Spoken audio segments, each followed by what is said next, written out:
I'm Marcus Blake here at the studio at That Nerd Show, virtual interview at the Naples Film Festival. And we are talking with producer and writer Mark Stafford of the film Bastards Road, a military documentary about veterans. So as I was telling you before we started this interview, really absolutely loved this documentary. It did honestly make me cry at the end. Very powerful. And I have already started recommending it to veteran friends of mine. So I want to start, how did you get involved with this project? It started, Jon actually was already on his walk.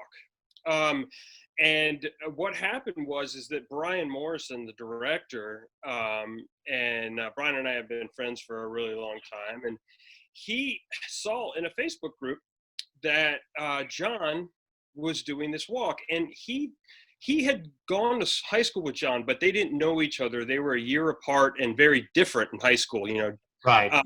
And so but Brian's wife actually did know of Jon, and she's like, hey, Brian, check out this story. He checked it out. He became pretty immediately fascinated by it. And then really on a whim, he's like, I'm going to see if I can get a hold of this guy. And he did. He called him, and he was down south at that point, had probably done maybe a third of the miles or a quarter of the miles at that point. And, they had a long talk, and, it's hard to really say. It is really almost a magical thing where you have two people that you wouldn't necessarily put together to say, right, like, oh, we're going to go on a creative endeavor together, right? Jon did not seek us out. Jon was not, he was sharing his story on social with other vets and Gold Star families, but he wasn't right seeking us out. We sought him out, and they formed a pretty quick relationship. And they did, one interview. And from that point, Brian called me and he's like, hey man, crazy idea. Do you want to do this? And I was like, hell yeah. And so that's how it got going. Well, like I said, it was fascinating, and I looked at it from the perspective of, I didn't serve overseas like some of our staff and friends of our show. So the stories I've heard, people coming home and dealing with things. And one of our we call him our squad leader. He's kind of the head of our gaming staff, who has probably the one that's really suffered more from PTSD. And that was something him and I talked about is, what do you do to try to cope with it? How do you try to re-enter, life and deal with all of your issues and not be a complete bastard and all that? You have to find something and beyond the VA. And to me, the subject, Jon touched on something that I think is very important. Yeah, the VA is there, but it's the community. It's your fellow vets. It's your friends. That's what you have to lean on more than anything else. So for him to just start walking and going to find his unit and get in touch with them, again, it was just an incredible story.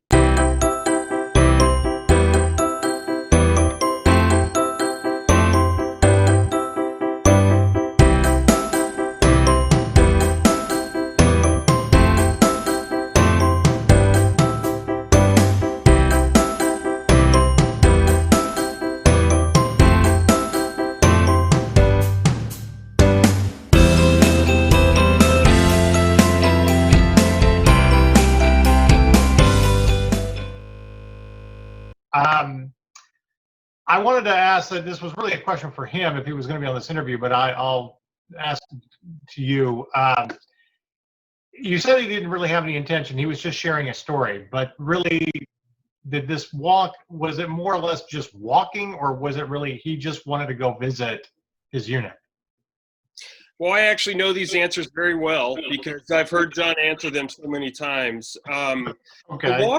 The walk started out, really, Jon was desperate. He was at the bottom of the line, man. And like, he was coming off of a suicide attempt. He was in the VA hospital, and he had seen an inspirational story that kind of got him thinking about doing something to just figure out how to survive. And, you know, he had a couple DUIs. He was just at the bottom of his barrel, living at his parents' house, not working, just barely existing.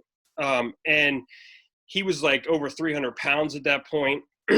And he just decided, you know, basically, I've got to do something. And he came up with this idea because he had seen somebody else had done something similar.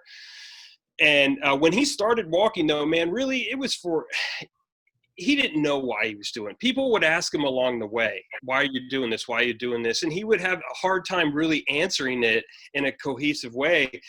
And then he realized as he was getting going, you know, he was doing it for himself, you know, but he also realized that he was doing it to heal, to bring awareness. And then as he started to really go to see his own brothers and these Gold Star families and meet all these people that he never knew along the road Right. that would help him or everything, he realized it was a lot bigger than him. But, you know, at the end of the day, when he finished his walk and he was really, you know, processing all of it, I think he came back to the idea that, you know, this was about finding a way, finding a survivable self, finding a moment of healing, that he became extremely grateful that it meant something to others. And, you know, this kind of, you know, he actually has a nonprofit now called the Bastards Road Project, where he's he takes out veterans on hikes to kind of do with some of the stuff he did. He has a really cool tagline for it. It says, "Go hike long distances, figure some shit out."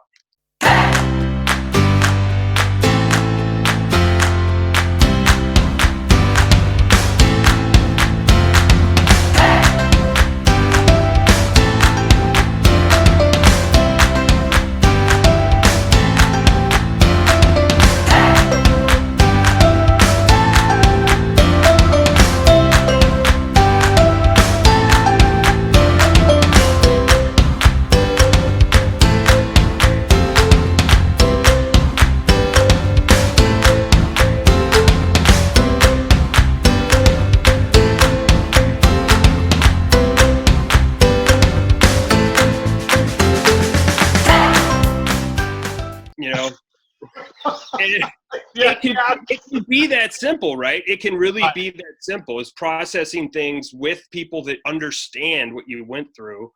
You know, it was an evolution for him for sure. Right.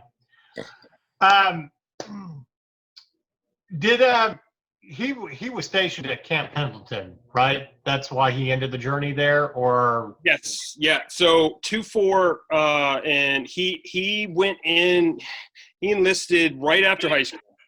Right. And went to boot camp that summer, and then 9/11 happened just days after graduated boot. But yeah, they were at Pendleton training before they actually went to Okinawa, and then eventually did more training and went over to the Middle East. Okay. All right. Well, I mean, the end of the film where they ended up in his unit doing the last 8 miles and everything, I mean, again, it was just powerful. And I could see how it was very inspirational to all those young Marines out there as well. What do you, for him, what do you think that the biggest thing that he figured out along 6,000 miles? That he can own up to his shit. To be honest with you, I've heard him say this, you know, like he discovered that inside of himself, he was as strong as the guy that was over there with his brothers, leaning on them and them leaning on each other and getting through what they got through. He was that person. So he still had all that strength. And, you know, that he was capable of saying, I've screwed some stuff up. I've screwed some people over. I've hurt some people, but I can own that now. I can be a better man, a better son, a better boyfriend, a better father. You know, and it's okay to do that. It's okay to be vulnerable enough to say that and let others know that that's a strength. That's never a weakness. I got 2 questions before we wrap this up. What was the hardest thing about doing his journey besides walking? I mean, it looks like he went through some pretty serious stuff along that journey. Not emotionally, but just physically. Well, I mean, most days were 20, 30-mile days. And, we have a lot of footage of Jon lancing blisters and packing his feet with, powder, and then like just basically trucking through it. Like his whole feet were just massive blister upon blister. He went through, I don't know, maybe 8, 9 pairs of shoes.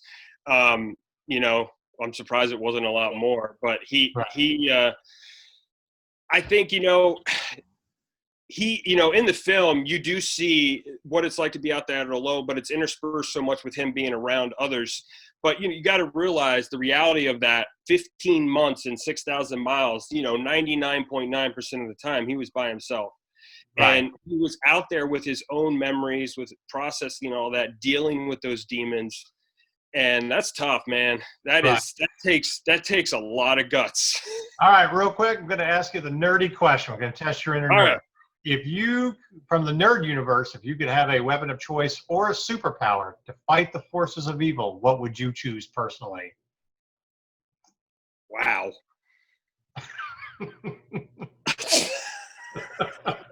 I like it when you ask that question like nobody's prepared. Like, we're prepared for everything we answer about a film, but now I'm gonna make something up. I'm gonna say a mace that is a grenade every time you swing it. Wow, nice. Activision is Activision's like, I think we can throw that into Call of Duty.